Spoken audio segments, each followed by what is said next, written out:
Hello guys, welcome back to the channel. In today's video, I'm going to show you the Pine Beetle ability and Grow a Garden game of Roblox new Christmas update part 2. Okay, let's get into it guys. The Christmas update part 2 has been released and this is one of the pets from the Christmas update part 2. And before I show you the ability of this pet, I'm going to show you guys how you can get this Pine Beetle. So you need to earn the gift first.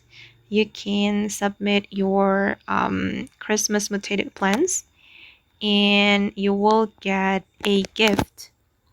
And you can open the gift and you will have chance or possibility to get this Pine Beetle.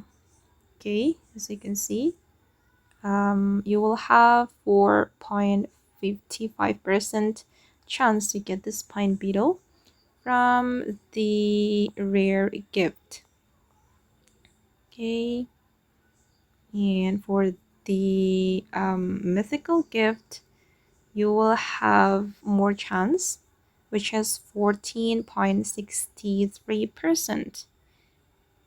And you can also get it from the gold gift. Oops, sorry. You can't get it from here. Okay, so you can get the Pine Beetle from the rare gift and also the mythical gift. And I'm going to show you guys the ability of this pet. Basically, it's like the amethyst beetle from the, I don't know, I forgot, from the previous update. So it can initiate battle with another player's beetle. If your beetle can win, you will get reward. And yeah, it can work only if there is another player's beetle. And it will give you reward. The reward from the gear items, for example, reclaimer or watering can or so on. Okay guys, and that's all about the Pine Beetle pet and Crowy Garden. I hope this video will be useful for you. Thank you so much for watching and bye!